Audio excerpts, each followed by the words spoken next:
Waktu itu saya kelas 6 SD, mau ujian nasional ternyata ada gempa besar. Sehingga mengakibatkan tangan saya harus diamputasi karena tertimpa puing-puing bangunan rumah dan beton. Pertama kali saya tahu tangan saya putus itu sangat drop sekali, Mbak. Nah, ketika seseorang dengan lahir dengan fisik sempurna, tahu-tahu kehilangan anggota organ tubuhnya atau kehilangan tangan kanannya itu sangat drop.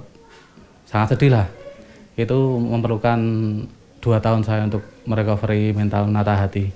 Mindset orang di luaran sana, difabel itu kan kaum lemah, kaum yang identik objeknya apa-apa selalu tentang bantuan. Nah, ketika Dinas Sosial waktu itu 2017 membentuk Divagana ini kan tujuannya biar mengangkat difabel ini ternyata bisa loh berpartisipasi, membantu orang lain, nggak hanya menjadi objek, tapi menjadi subjek, memberikan dorongan motivasi buat teman-teman yang senasib atau yang setara, memberikan layanan dukungan psikososial, bisa berpartisipasi untuk masyarakat, seperti itu. Jadi akhirnya saya tergerak di situ, saya mau terjun ke Divagana ini.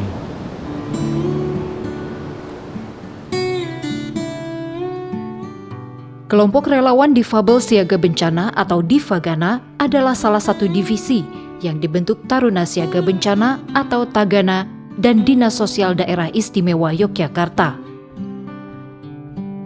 Mereka mendapat pelatihan dari Tagana, mulai dari mengantisipasi, menghadapi, hingga mengadvokasi korban difabel pasca bencana. Dodi Kurniawan Kaliri, salah satu relawan pertama yang tergabung dalam Divagana. Menyandang lumpuh akibat polio yang dideritanya, Dodi sadar hal ini membuat geraknya terbatas saat gempa magnitudo 6,4 yang berpusat di Bantul mengguncang Yogyakarta dan sekitarnya. Kebetulan adik saya ponaan itu, adik sepupu di kamar sebelah sana, terus saya teriak-teriak, gempa lagi gitu. Nah, saya bangun mau buka pintu tapi nggak bisa kebuka-buka gitu ya, mungkin karena panik.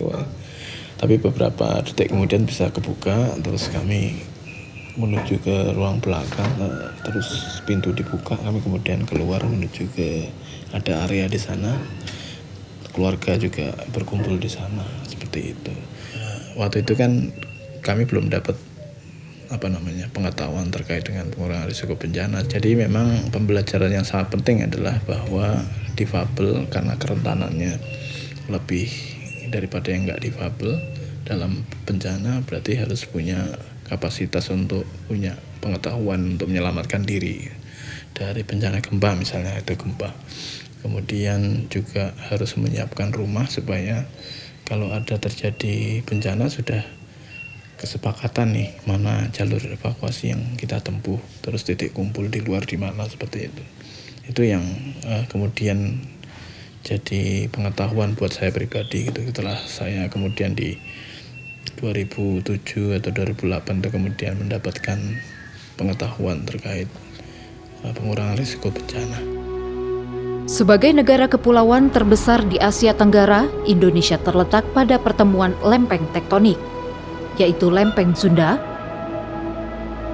lempeng benua Australia, dan lempeng Samudra Pasifik. Kondisi ini membuat pulau-pulau di Indonesia rawan bencana alam, termasuk daerah istimewa Yogyakarta. Provinsi ini setidaknya diintai oleh bencana letusan Gunung Merapi di utara Yogyakarta, serta gempa dan tsunami dari Samudra Hindia dan lempeng Australia. Ini tentunya menjadi ancaman bagi sekitar 3,6 juta penduduk daerah istimewa Yogyakarta, khususnya para penyandang disabilitas yang jumlahnya mencapai 37.000 jiwa di wilayah itu per 2021.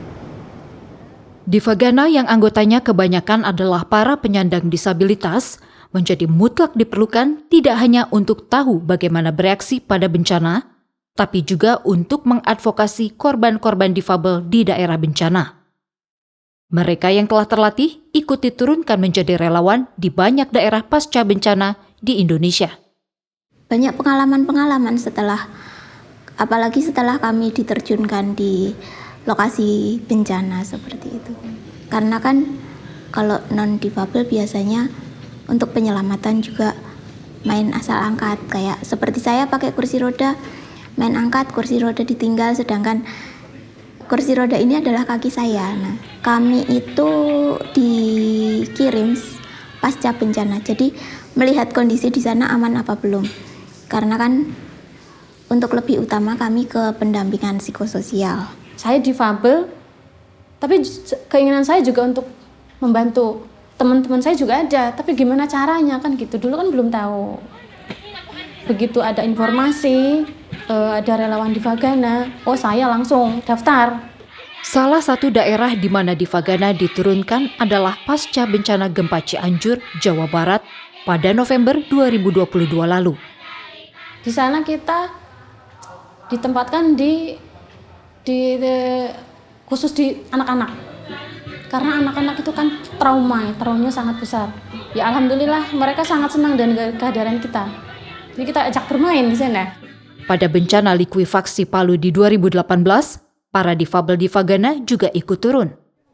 Seperti Suwarni, seorang ibu penyandang polio, yang bukan hanya mengurus korban difabel, tapi membuat laporan dan pendataan para korban. Waktu itu kita yang mengasesmen itu untuk teman-teman difabel, di mana mereka berada, terus ditampung di mana, itu kami asesmen mereka, terus kesulitannya apa, membutuhkan bantuan apa begitu. Tapi selain untuk teman-teman difabel juga untuk korban-korban yang fraktur itu Mbak, karena kemungkinan mereka akan menjadi difabel itu sangat besar. Kegigihan mereka menuai pujian dari rekan relawan Tagana yang melatih mereka sejak awal pembentukannya. Dari kami sendiri istilahnya tidak membeda-bedakan, karena kita juga butuh orang yang tahu dengan istilahnya keterbatasan tadi. Inisiatif yang awalnya hanya bertujuan untuk membantu para penyandang disabilitas menyelamatkan diri sendiri ketika bencana terjadi, kini berkembang pesat. Pemerintah juga telah menyiapkan langkah selanjutnya untuk mengembangkan Divagana. Divagana sekarang sudah jalan, Divagana sudah beraksi gitu ya. Dan dia sudah berbuat banyak begitu. Lalu mereka kita libatkan ketika bencana di NTB.